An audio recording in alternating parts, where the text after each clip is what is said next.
Jadi di sini saya punya data nih teman-teman. Saya punya data, ada data penjualan produknya, oke. Kemudian ada pembayaran, ada kurir, ada membership, ada berapa jumlah yang terjual, oke. Datanya lumayan banyak. Kalau saya klik di sini dan gimana sih cara buat ngeliat ke sel yang paling akhir sampai dia ketemu blank, oke. Caranya kita menggunakan control down. Oke, di sini ya. Jadi begitu kita control down, dia akan bergerak sampai dia ketemu blank nih di sini nih. Karena di sini ada blank ya. Jadi dia akan ketemu blank dan dia akan berhenti di sini. Oke. Dan kalau seperti itu ya, kalau udah kayak gitu, teman-teman kita buat naik ke atas lagi, kita perlu control up. Oke, dan datanya banyak ya, teman-teman ya. Nah, jadi soalnya itu adalah laporan dan chartnya. Bos saya bilang bikin laporan dan chartnya untuk total terjual per produk. Yang mau saya bahas kali ini sebetulnya itu adalah kapan sih ya kita bikin laporan pakai pivot table, kapan bikin laporan pakai rumus. Oke. Saya akan menggunakan cara yang konvensional, oke, konvensional dengan rumus nih teman-teman. Tapi sebelum kita menggunakan dengan rumus, saya harus bisa ngambil produknya dulu gitu ya. Dan di sini kan produknya banyak banget ya. Jadi saya harus bisa nge-remove duplicate. Harus bisa nge-remove duplicate. Oke, jadi caranya gimana? Saya akan klik di sini teman-teman. By the way, ini udah bentuk tabel ya teman-teman ya. Dari mana saya tahunya tabel teman-teman? Teman-teman lihat di atas nih. Oke, ada namanya table design waktu saya ngeklik di dalam tabelnya. Oke, itulah kenapa ini menjadi tabel. Dari sini kita langsung tahu nih, oh table design. Oke, tabel nih. Oke. Nah, kalau dia berbentuk tabel, untuk nge-highlight everything di bawah tabel itu, di bawah judulnya, kita tinggal bawa kursor ya. Saya zoom in sedikit. Kita tinggal bawa kursornya ke bagian atas judul sampai sekarang nih teman-teman. Oke, sampai sekarang dia bentuknya kayak gitu ya. Bentuk kursornya kayak gini teman-teman nih. Oke, warna hitam dan turun ke bawah. Oke. Jadi kalau saya klik, oke, dia akan highlight sampai ke bawah nih. Oke. Ada lagi keyboard shortcut yang keren banget teman-teman, yaitu untuk memindahkan active cell yang warna putih nih ke ujung-ujungnya teman-teman. Jadi sekarang saya lagi ngeblok satu kolom, berarti ujungnya tuh di atas sama di bawah ya. Dan untuk pindah gitu kita menggunakan kontrol titik. Oke, saya akan press kontrol titik dan dia akan pindah ke active cell yang paling bawah. Dan kita bisa tahu ya, bener nih. Waktu kita ngeklik di atas tuh, di atas judulnya, kita actually ngeblok semuanya sampai ke 5.000 nih. Oke, in case teman-teman kenapa kok ini nggak lanjut nih? Karena ini ya, karena ini udah kosong nih teman. Oke, dan lagi-lagi kita dikasih lihat bahwa ada titik di sini yang menunjukkan ini adalah sebuah table. Oke. Jadi lagi-lagi ya. Jadi saya akan balik lagi ke sini teman-teman. Saya akan lagi ngeblok atas ya. Kayak gini ya. Oke. Nah, sisanya saya akan copy dan saya akan taruh di sini teman-teman. Dan saya paste. Oke. Saya paste. Kenapa saya paste? Karena sekarang saya perlu pindahin semua duplikatnya. Oke. Jadi artinya ya, secara sangat sederhana ya. Ini kan saya ada blouse nih. Ini ada blouse lagi nih, oh ini coret, oke. Ini udah jas, kemeja, rok, setelan, blus. Oh, blus coret lagi, oke. Jas, oh jas coret nih, karena udah ada jas gitu ya. Ini blus coret lagi, jas coret lagi, rok coret lagi. Jadi kita perlu untuk nge-remove duplicate dan caranya seperti itu. Jadi dari dalam Excel, caranya tinggal kita pergi, kita blok nih semuanya, oke. Kemudian kita ke data dan kemudian kita pilih di sini namanya remove duplicate. Mungkin di tampilan teman-teman nggak ada tulisannya remove duplicate, oke, mungkin cuma gambar ini aja gitu ya, karena lagi-lagi saya menggunakan white monitor. Saya klik dan Excel tanya, kamu mau ini ya remove duplicate ya, kolom H ya, oke, iya betul, oke, kita klik oke dan dia bilang dia nge-remove ya, nge-remove berapa nih, nge-remove 5.000, oke, dan cuma 8 data unik yang disisain, oke, yang disisain sama si Excel. Oke, kita klik OK. Dan betul ya, ada 8 ya. Dan mungkin teman-teman sekarang next step-nya adalah untuk ngesortir ya teman-teman. Karena sekarang ini dia nggak sesuai nih ya. Nggak sesuai alphabetical order, nggak sesuai abjad. Oke, jadi caranya kita blok di sini dan kita pergi ke data dan sort A ke Z. Oke, dan selesai. Oke, gitu. Dan sekarang kita tinggal pindahin ke atas. Kita pindahin ke atas. Oke, tuh gitu ya. Prosesnya lama ya teman-teman ya. Prosesnya lama ya, dari ambil semua, copy paste, remove duplicate, kita sortir. Oke. Nah, baru sekarang kita menggunakan rumus. Rumus ini tujuannya adalah untuk apa ya? Saya mau ngejumlahin yang blouse aja nih, oke? Dan nanti akan kita taruh di sini teman-teman jumlahnya. Oke, berarti kita menjumlahkan jika produknya adalah blouse. Artinya apa nih? Kita bilang ke Excel, Excel. Ini kamu pantengin ya, lihatin nih kolom yang ini nih, oke? Karena saya akan pergi ke kolom B dan saya akan satu-satu saya lihatin mana yang blouse nih. Oh, ini blouse bener nih. Oke, ya udah nih kita ambil 29, oke? Kita simpen, oke? Oh, ini blouse lagi nih. Oke, kita ambil lagi 15. Jumlahin ya, 29 tambah 15 itu 44 disimpan. Oke, wah ini jaket. Wah, jaket bukan ya. Kemudian kemeja bukan, bukan. Ah, blouse lagi nih. Oke, kita ambil 69, jumlahin lagi. Ini yang kita mau Excel lakukan buat kita. Oke, jumlahin dong kalau produknya produk blouse. Oke, jadi artinya kita akan menggunakan rumus yang namanya adalah sum if. Oke. Oke, tapi di sini sekedar disclaimer ya teman-teman ya. Saya sebetulnya nggak gitu suka menggunakan sum if, oke, karena sum if hanya terbatas untuk satu kategori, sedangkan sum ifs, oke, itu bisa satu kategori atau lebih, oke. Jadi saya akan menggunakan sum if saja teman-teman, oke. Teman-teman suka-suka ya, boleh menggunakan sum if karena kita cuma punya satu kriteria, tapi dengan sum if juga boleh, oke. Ini udah biru nih, saya akan tab, oke. Sum range-nya di mana? Nanti kita bilang Excel, di sini ya, jumlahin nih. Oke, jadi karena saya tahu ini adalah jumlah yang mau dijumlahkan, saya akan bawa kursor saya ke atas dan saya akan klik. Oke, kalau teman perhatikan kali ini lagi-lagi dia berbeda ya. Dia berbedanya teman, bentuknya sekarang itu berupa table reference. Oke, berupa table reference. Jadi bukan A, B, C gitu ya, A1, B1, bukan, tapi dia berupa table penjualan ya, table penjualan 8 dan kita ambil judul yang terjual. Oke, itu adalah buat dijumlahin. Nah, selanjutnya dia punya kriteria range dan kriteria. Dan ini berpasangan ya teman-teman ya. Oke, berpasangan. Artinya apa ya? Artinya kita mau cari blouse. Di mana blouse berada? Oh, di sini nih di kolom B. Ya udah, kita blok lagi kolom B. Oke, dan di situ Excel kamu cariin si blouse. Oke, kayak gitu ya. Oke, jadi apa yang terjadi nih sekarang teman-teman? Apa yang terjadi ya? Yang terjadi adalah Excel kamu cek dong di mari cariin yang blouse seperti yang tadi saya lakukan. Kalau benar ada, ambil angka di sini dan jumlahkan. Oke, saya enter dan saya dapat datanya. Kemudian kita double klik dan kita dapat datanya semua. Oke, saya mungkin akan ganti formatnya teman-teman. Oke, seperti ini. Oke, saya mute dulu ya. Oke, nah gitu ya teman ya, beres nih. Oke, cuma sayangnya ini belum disortir nih teman-teman. Oke, oke, sortir nanti lah ya. Jadi kita dapat data ini teman-teman. Oke, nah sekarang kita mau bikin chartnya. Oke, ada beberapa cara bikin chart, tapi ada cara yang cepat banget teman-teman menggunakan keyboard shortcut yaitu Alt Alt dan teman-teman press F1. Oke, sorry F1. Oke, kalau teman-teman menggunakan laptop berarti kemungkinan besar Alt Function dan F1. Oke, tapi kalau nggak mau pakai keyboard shortcut, teman-teman tinggal blok mana yang mau dibikin chartnya. Dan teman-teman pilih insert dan pilih di sini misalnya column chart. Oke, dan dia akan muncul seperti itu. Oke, apa yang terjadi kalau saya menggunakan keyboard shortcut? Saya hapus dulu ya. Oke, dan lagi-lagi di sini nih. Oke, saya akan press Alt F1 dan dia akan menghasilkan chart yang sama, teman-teman. Oke, dia akan menghasilkan chart yang sama seperti ini. Oke, that's good. Oke, teman-teman boleh banget dikosmetikin sesuai selera ya. Kayak misalnya saya nggak mau judul misalnya. Misalnya juga ini agak kurus nih menurut saya. Jadi saya akan klik kanan dan pilih format data series. Dan gimana supaya bikin dia lebih gemuk ya teman-teman ya. Jadi waktu saya bilang ini kurus nih teman-teman ya. Waktu saya bilang ini kurus nih. Sebetulnya dia kurus karena apa ya? Karena ini nih. Karena gapnya nih. Yang ini yang putih-putih ini nih. Gap ini nih. Itu terlalu lebar. Kalau gap ini ya. Kita bikin lebih kecil. Dia akan otomatis menjadi gemuk ya teman-teman ya. Dan ini jarak di sini dalam bahasa Inggris disebut gap, teman-teman. Dan lebarnya ini terlalu lebar dan lebar itu disebut width. Oke. Jadi yang perlu kita cari itu adalah ini. Oke, gap width. Karena kita mau bikin dia gemuk, berarti gap width-nya kita kecilin. Oke. Itu tujuan kita ya. Oke. Jadi gap width-nya kita kecilin. Saya biasa bikin di antara 50 sampai 100, teman-teman. Mungkin saya bikin 75 hari ini, oke. Dan dia akan menjadi lebih gemuk sekarang. Oke. Apa yang terjadi? Spasi di antara kolomnya kita bikin lebih kecil, oke.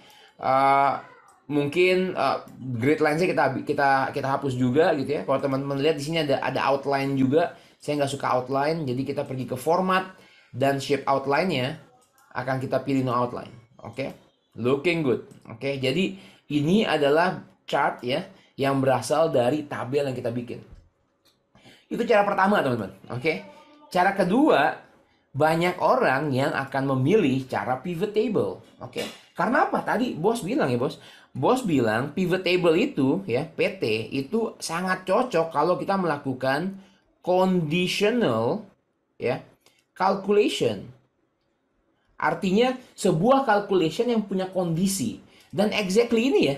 Karena calculation ini memerlukan kondisi. Apa kondisinya? Ini. Kondisinya blus, kondisinya gaun, kondisinya jaket, kondisinya mantel, dan lain sebagainya.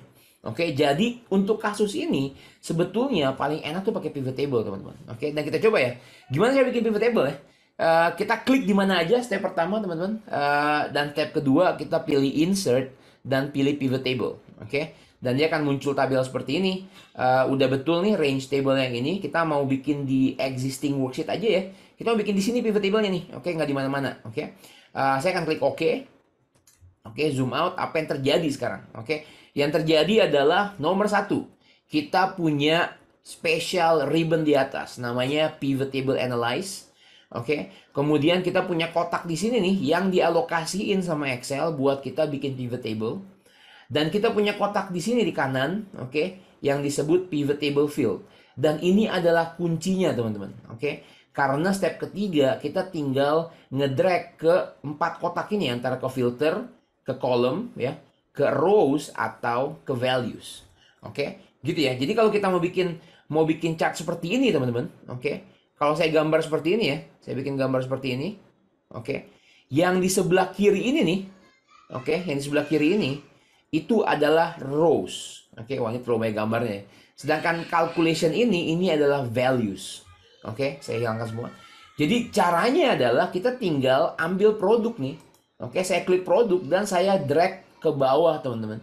Ke bagian rows. Oke, dan dia akan muncul seperti ini. And this is the great thing. Begitu teman-teman bikin pivot table, secara default, apa yang terjadi? Secara default yang terjadi adalah langsung ada yang namanya grand total. Oke. Kemudian yang dihasilkan dalam produk ini sudah langsung ya unik. Artinya nggak ada duplikat. Ingat tadi cara kita buat dapat duplikat di sini, kita copy dulu semuanya gitu ya, baru kita remove duplikat. Tapi dengan hanya membawa produk dari sini ke bawah, teman-teman, saya bisa mendapatkan data yang unik tanpa duplikat. Dan apalagi yang terjadi di sini, dia secara otomatis sudah dari A ke Z. Oke. Itu yang perlu kita tahu ya, waktu kita bikin pivot table, ini yang terjadi nih. Oke, ada grand total, datanya unik, dan dia udah disortir dari A ke Z, teman-teman. Oke, jadi keren banget ya. Oke, jadi udah sampai di situ, dan langkah selanjutnya kita tinggal ambil terjualnya, dan kita buang ke values, dan teman-teman, exactly sama seperti yang di atas. Tanpa menggunakan tanda sama dengan, tanpa bikin rumus, kita bisa bikin data yang sama seperti di atas. Oke, mungkin saya klik kanan, pilih number format, dan saya akan pilih format yang sama, teman-teman, supaya lebih oke, kayak gitu ya. Dan supaya sama, saya akan hapus grand totalnya. Gimana sih cara hapus grand total? Oke, kita pergi ke pastiin, teman-teman, kita lagi ngeklik pivot table-nya, dan kita pergi ke design, teman-teman. Design, kemudian di bagian yang ketiga ada report layout, dan kita pilih tabular form. Oke, diingetin aja, teman-teman. Oke, tabular form. Oke, dan itu mengganti desain ya. Untuk meremove duplikat, untuk meremove grand total, kita ke grand total dan kita pilih off. Dan grand total akan hilang.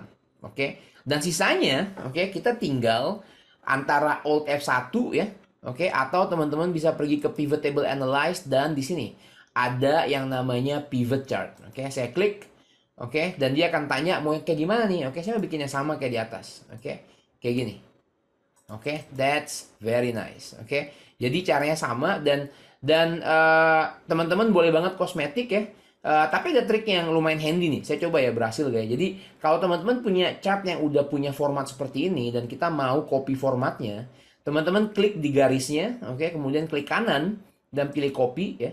Kemudian teman-teman klik chart yang mau kita jadikan sama formatnya. Kemudian teman-teman pergi pilih paste special, oke.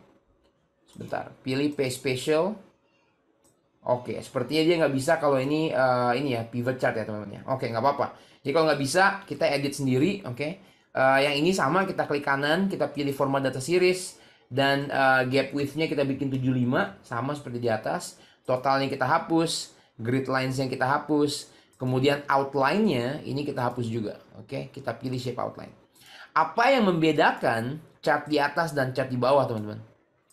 Oke, chart di atas ini dibikin dari chart yang regular, oke, seperti biasa. Sedangkan chart di bawah dibikin dari pivot table, sehingga ini namanya pivot chart. Oke, jadi kalau ini ya di atas ini chart biasa lah istilahnya, oke, chart regular gitu ya, oke, yang lebih fleksibel teman-teman, oke, lebih fleksibel, fleksibel, oke. Malah terus terang saya lebih suka pakai chart yang ini daripada pakai pivot chart. Pivot chart, oke, atau ini yang kita sebut sebagai pivot chart, ini dihasilkan dari sebuah pivot table, oke, dan ini nggak fleksibel. Kayak beberapa contoh map nggak bisa dibikin dengan pivot chart, kayak map chart, oke. Kemudian bubble chart juga nggak bisa nih, oke. Dan di sini juga ada button-button untuk ngefilter. Ini juga cara pembedanya. Kalau teman-teman nggak mau ya, kalau teman-teman nggak mau punya ini, teman-teman bisa klik di sini, kemudian di pivot chart analyze, teman-teman klik yang field button, oke, dan dia akan sama seperti yang di atas, oke, gitu ya.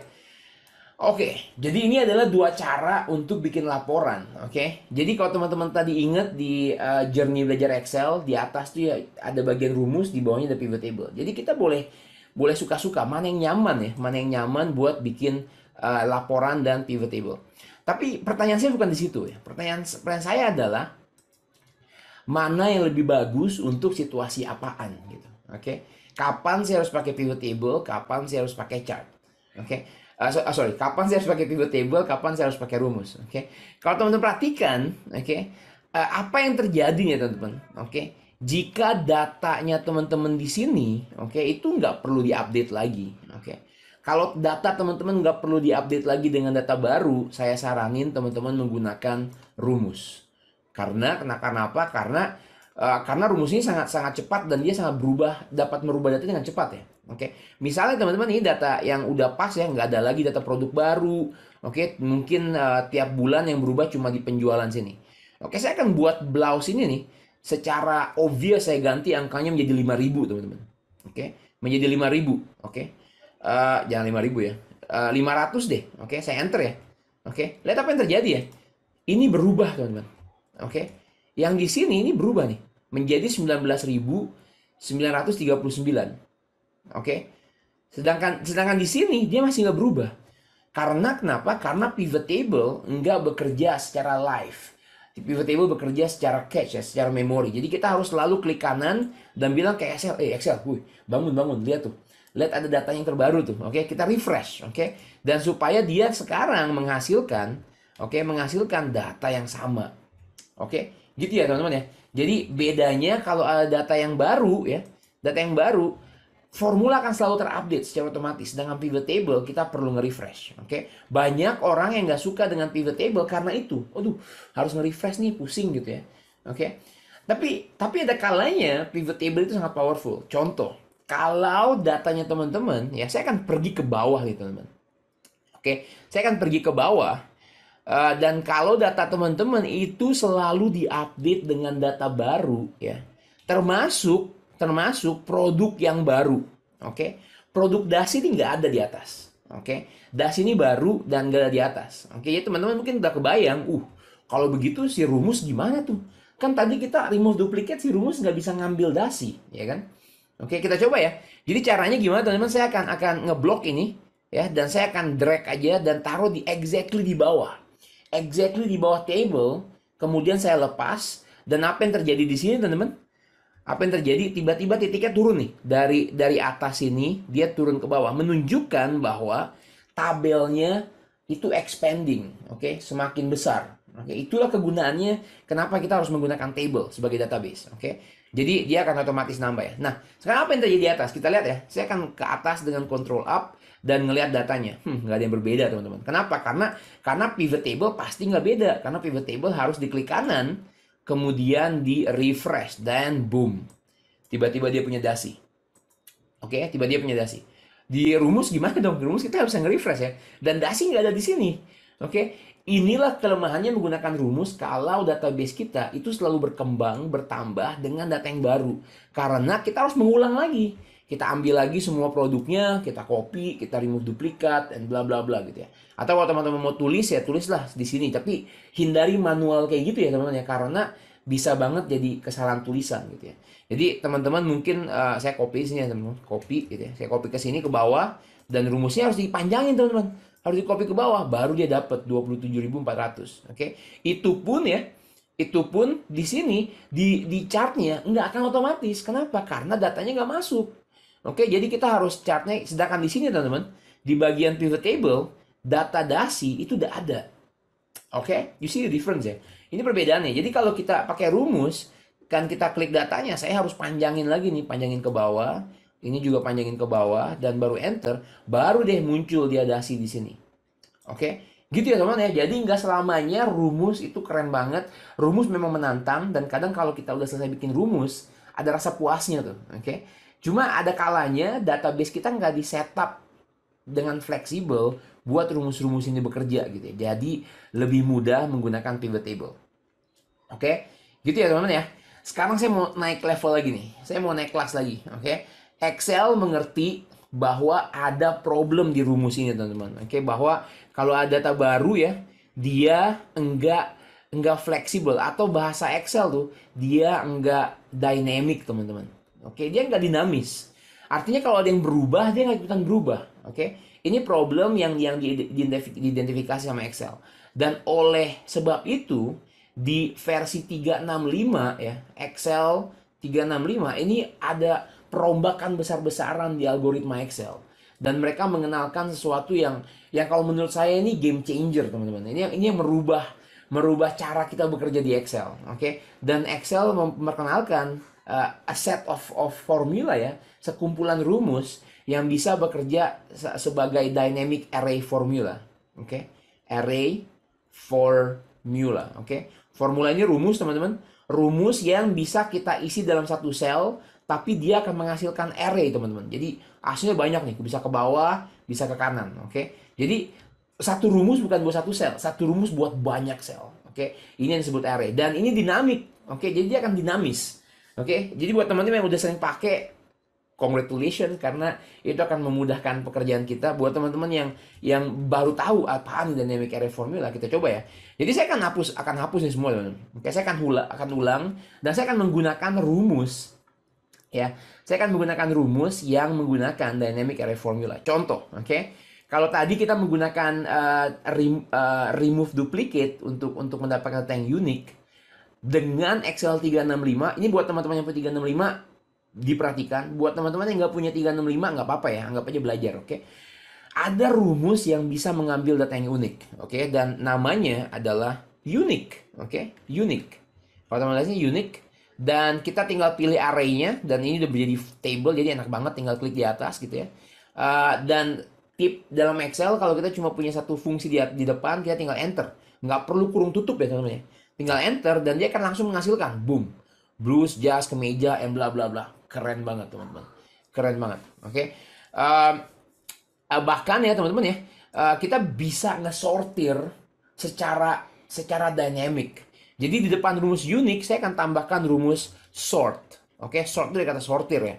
Oke, kemudian saya kurung tutup di belakang, enter, dan sekarang teman-teman lihat di sini blues, daun, dasi, gaun sama yang di bawah sudah disusun secara otomatis. Oke, bahkan di dalam pivot table ini enggak ya teman-teman ya, tambahan yang dasi tadi itu enggak disortir secara otomatis. Oke, sedangkan di sini dasi langsung masuk ke atas. Oke, well that's cool. Oke, nah gimana buat dapat terjual? Oke, rumusnya sama. Oke, saya akan menggunakan sum ifs. Oke, sum range-nya mana? Oh, Excel jumlahnya ini ya, kolom F ya. Oke. Di mana nih range-nya? Oh, saya mau cari di kolom B ya. Yang tulisannya apa? Saya kali ini teman-teman nggak cuma klik ini aja. Saya nggak cuma klik B2. H2. Saya akan klik semuanya. Dan teman-teman perhatikan di sini tulisannya menjadi H2 hashtag. Oke. Ini bahasa dynamic array formula teman-teman ya. Jadi artinya Excel nih Dia akan satu-satu dikerjain. Oh, hitung dulu buat si blouse. Udah selesai, dia turun ke bawah. Hitung buat si dasi. Udah selesai, oke, hitung buat si gaun. Hitung buat si jas, dan seterusnya. Jadi begitu saya enter, dia akan nge-spill, teman-teman. Oke, saya enter ya. Dia akan nge-spill. Spill artinya ditumpahin sama dia tuh. Ditumpahin, semuanya ditumpahin. Jadi ini yang tadi saya bilang ya. Saya cuma bikin, teman-teman, satu rumus di sini nih. Oke, satu formula. Oke, satu formula di situ yang menghasilkan banyak sel menjadi array. Oke, dan ini dinamis. Kenapa dinamis? Lihat ya. Saya ganti di sini menjadi 500, enter, dan dia akan berubah menjadi 24.000 kalau sampai 5.000. Oke, makanya ini disebut dynamic. Oke, disebutnya dynamic array formula. Oke, menarik ya teman-teman ya. Buat teman-teman yang baru tahu, mungkin ini lumayan impresif. Oke, buat teman yang udah tahu, berarti teman-teman udah mantep nih, udah bisa menggunakan yang keren-keren. Oke, jadi gitu ya. Dan apa yang terjadi misalnya saya ke bawah. Oke, ini menarik ya teman-teman ya. Saya akan pergi ke bawah teman-teman. Oke, sebentar. Saya mau pilih nama apa ya? Nama baju misalnya kaos ya. Kaos nggak ada ya. Oke, saya akan pergi ke bawah. Oke, dan saya akan copy aja tiga aja di sini. Oke, saya copy di sini dan saya akan ganti namanya menjadi kaos gitu ya, dalam kurung t-shirt. Oke, Control Enter. Oke, dan ini adalah hal yang baru ya teman-teman. Ingat tadi waktu kita menggunakan remove duplicate dan sum if, begitu ada produk yang baru, kita langsung harus bikin lagi. Jadi nggak dinamis. Tapi apa yang terjadi sekarang? Oke, apa yang terjadi sekarang? Saya akan drag ini ke atas. Oke, saya blok dulu semua dengan Ctrl A. Kemudian saya akan drag sampai tepat di bawahnya. Oke, dan saya lepas. Dan lagi-lagi teman-teman mungkin sempat ngelihat tadi ya, titik yang ini, dia nih. Oke, itu turun dari sini ke bawah, menunjukkan bahwa database kita yang berbentuk tabel itu expanding. Dia bertambah besar. Oke. Saya hapus dulu. Saya naik ke atas sekarang teman-teman, dan kita lihat apa yang terjadi. Oke, boom. Apa yang terjadi? Ada beberapa hal. Nomor satu, pivot table nggak akan capture, oke, karena kita belum refresh. Oke, kita belum refresh pivot table-nya, nggak ada tulisan kaos di bawah, oke, karena dia akan ditambahin di bawah nih. Tapi apa yang terjadi di sini? Nomor satu, oke, kita ngelihat kaos secara dinamis. Nomor dua, ini sudah langsung di-sort teman-teman, karena kita menggunakan sortir. Oke, yang ketiga apa? Boom, ada kaos di dalam chart. Oke, jadi sebetulnya kalau kita mau ngomongin dashboard, ngomongin data visualisasi, dan data yang dinamik, kalau teman-teman menggunakan Excel 365, itu udah saatnya betul-betul menggunakan dynamic array formula untuk dapurnya nih. Oke, kebetulan di bootcamp dashboard kita nggak pakai dynamic array formula ya, karena nggak semua orang punya 365. Tapi yang mau saya saranin aja lah, kalau teman-teman menggunakan Excel 365, pastiin dipakai teman-teman, karena ini keren banget. Gitu ya. Jadi buat nge-recap nih, ini panjang banget ya video sesi ini ya. Jadi yang awal-awal saya tunjukin, gimana sih cara bikin laporan dengan rumus gitu ya. Dengan rumus secara konvensional yang enggak di 365. Dan gimana cara bikin menggunakan pivot table. Dan kita lihat apa perbedaannya. Rumus sangat keren karena dia bisa ngelihat perubahan yang ada. Oke, sedangkan pivot table harus selalu di-refresh. Tapi kalau database-nya teman-teman perlu ditambahin data yang baru, dan mungkin kadang ada parameter yang baru, oke, rumus ini akan sangat melelahkan ya teman-teman, karena teman-teman harus ganti lagi template-nya, tambahin lagi nama yang baru, tambahin dasi, tambahin kaos, gitu. Sedangkan pivot table, nih kalau saya klik kanan ya teman-teman ya, dan saya refresh, dia akan ngambil si kaos nih, oke. Cuma sayangnya perbedaannya adalah kaosnya nggak disortir, oke, dia ada di bawah, oke. Itu perbedaan antara rumus yang biasa dengan pivot table. Dan yang terakhir, saya kenalin yang namanya dynamic array formula yang bisa solve problem untuk dua-duanya. Oke, jadi kalau teman-teman kebayang ya, teman-teman boleh banget tuh menggunakan dynamic array formula, oke, buat dapat yang kayak gitu.